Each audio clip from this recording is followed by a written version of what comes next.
Good morning students. पिछली video में हमने कुछ रिवीजन करा था जो आपके थर्ड टर्म्स एग्ज़ाम में कुछ चैप्टर्स आ रहे हैं, उन चैप्टर्स का मैंने रिवीजन कराया था।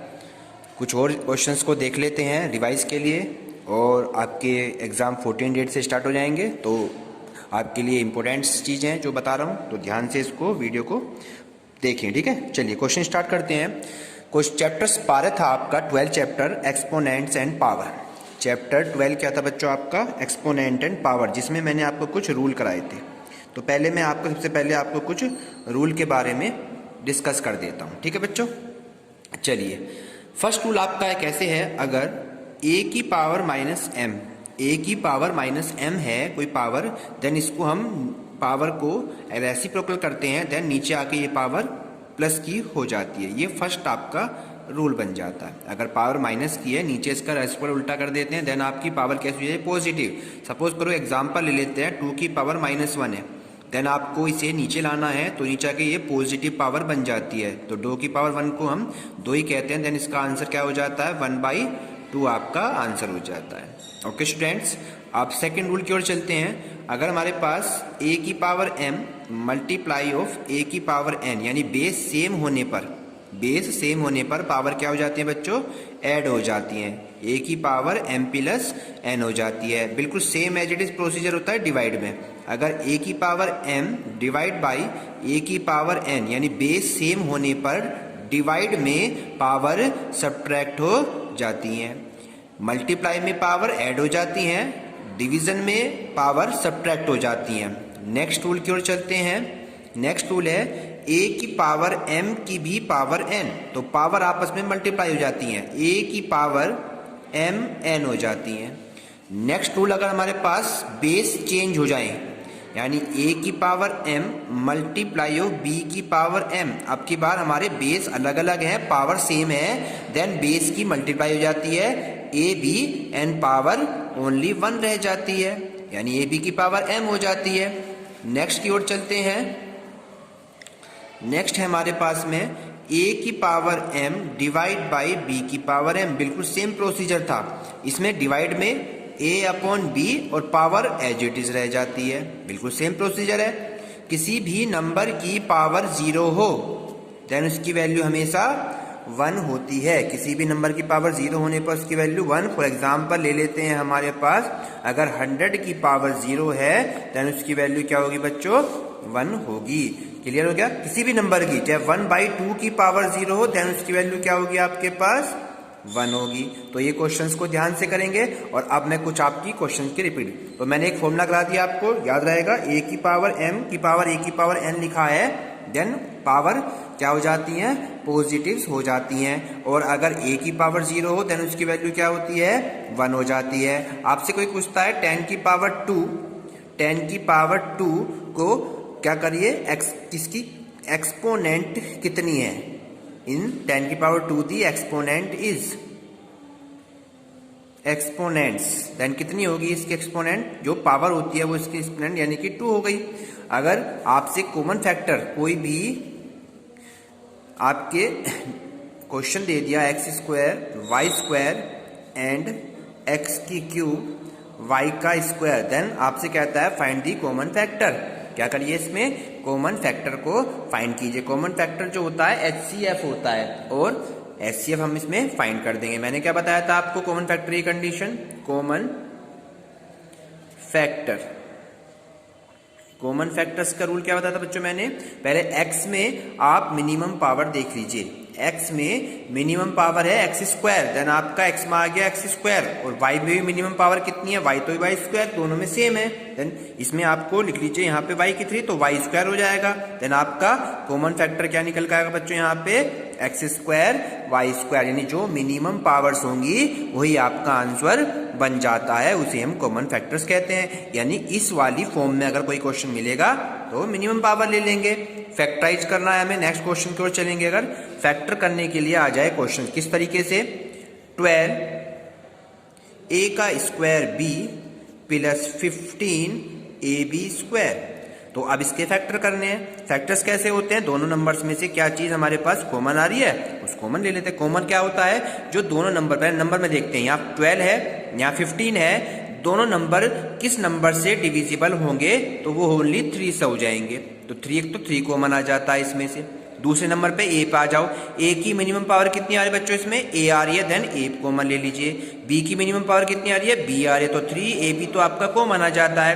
3 4 जा 12, यानी 3 कॉमन का मतलब है 3 को इसको भी डिवाइड कर देना, 3 से इसको भी डिवाइड कर देना, तो 3 4 जा 12। ए यहाँ पे 2 थी, 2 पावर थी, एक पावर कॉमन आ गई है 2, तो एक ए रह गया, बी हमारा वो आ गया है, प्लस का साइन एज इट इज। अब आ जाइए 3 5 जा 15, ए कॉमन था वो बाहर आ गया, ए नहीं बचेगा, बी 2 थे, एक बी कॉमन, तो एक बी यहाँ पे रह गया, तो आंसर हो गया 3ab और 4a प्लस 5b, ये आपका क्या हो गया, इसका फैक्टराइजेशन हो जाते हैं। नेक्स्ट क्वेश्चन की ओर चलते हैं, क्वेश्चन नंबर नेक्स्ट की ओर चलते हैं। नेक्स्ट क्वेश्चन देख लेते हैं, ठीक है।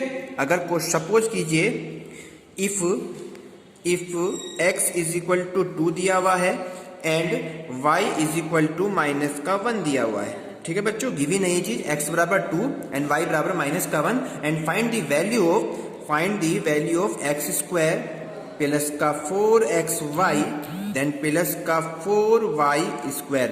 Find the value of x square plus 4xy plus 4y square. तो इस क्वेश्चन को हम 2 टाइप से कर सकते हैं, या तो x की जगह आप पुट कर दिए 2 एंड y की जगह पुट कर दीजिए माइनस का 1, आपका आंसर आ जाएगा। या सेकंड रूल की ओर कर लेंगे, तो कैसे करेंगे इस हम क्वेश्चन को कैसे लिख सकते हैं बच्चों, हम इसे लिख सकते हैं x का स्क्वायर यानी कि a का स्क्वायर मिल गया, ये b का स्क्वायर हो गया, और 2ab कर सकते हैं। 2ab यानी इसको मैं ट्रिक बेस करा के दिखा देता हूं आपको साइड में।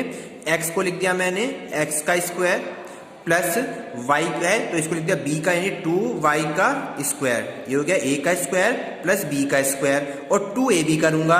2ab क्या हो गया बच्चों पे, 2 फॉर्मूले में होता है, 2a है x देन b कितना है 2y, तो 2ab कितना हो गया 4xy, देन आपका फॉर्मूला हो जाता है x प्लस 2y का होल स्क्वायर। तो अब x की वैल्यू क्या पुट कर देंगे 2 और y की वैल्यू क्या पुट कर देंगे -1, तो क्वेश्चन छोटा हो जाता है। क्वेश्चन में प्रॉब्लम आती है ऐसे, तो ये सीधी वैल्यू इसके अंदर पुट भी कर सकते हैं, यानी अब क्या हो गया, ये x प्लस 2y का होल स्क्वायर का फॉर्मूला हो गया पूरा का पूरा।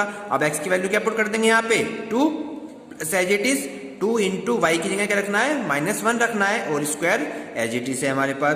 2 ऐसे ही रखा, 2 एकम 2 और प्लस माइनस हो जाते हैं।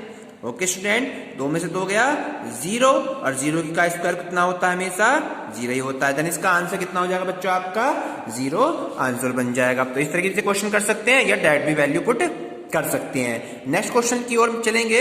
मैंने आपको पिछली वीडियो में बताया था कि अगर कोई पॉइंट कोऑर्डिनेट आपके x axis and y axis, 2 coordinates होते हैं आपके x axis and y axis.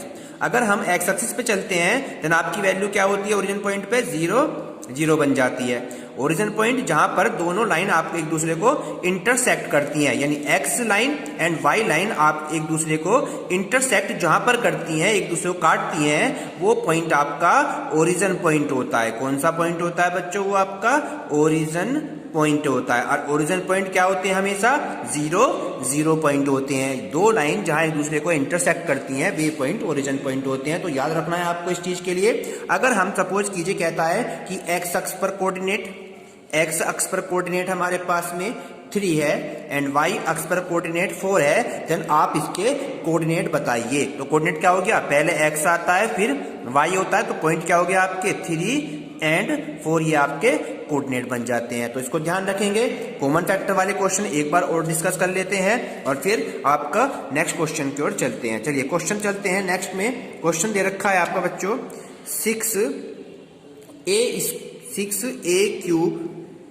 6a cube b की पावर 4 c का स्क्वायर, और नेक्स्ट क्वेश्चन है 21a square b and next question दे रखा है 15a की क्यूब।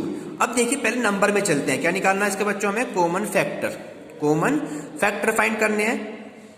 कॉमन फैक्टर मैंने बताया, पहले नंबर पे देखिए 6, 21, 15 पूरे नंबर किससे डिवाइड हो रहा है 3 से, तो 3 से 3 2 जा 6, 3 7 जा और 3 5 जा, तो 3 कॉमन हो गया नंबर्स में ओनली, और कोई नंबर कॉमन नहीं ले सकते हैं। ठीक है, अब a की मिनिमम पावर देख लीजिए कितनी है, a की मिनिमम पावर a का स्क्वायर है, 2 ही तो है, यहाँ पर 3, यहाँ पर 3, लेकिन यहाँ पर 2 है, तो मिनिमम पावर कितनी होगी बच्चों यहाँ पे स्क्वायर। अब b पर आइए, b की मिनिमम पावर यहाँ पे, b यहाँ पर है, b यहाँ पर है, यहाँ पे b है ही नहीं, तो b तो आ ही नहीं सकता, और बाकी c यहाँ पर है, c इनमें है ही नहीं, c है नहीं, तो इसका कॉमन फैक्टर कितना हो गया बच्चों यहाँ पर 3a स्क्वायर। इस तरह से आप क्वेश्चन को कंप्लीट कर ले। नेक्स्ट क्वेश्चन की ओर चलते हैं। अब नेक्स्ट क्वेश्चन क्या दिया हुआ है आपका, इसी में नेक्स्ट क्वेश्चन की ओर चल लेते हैं।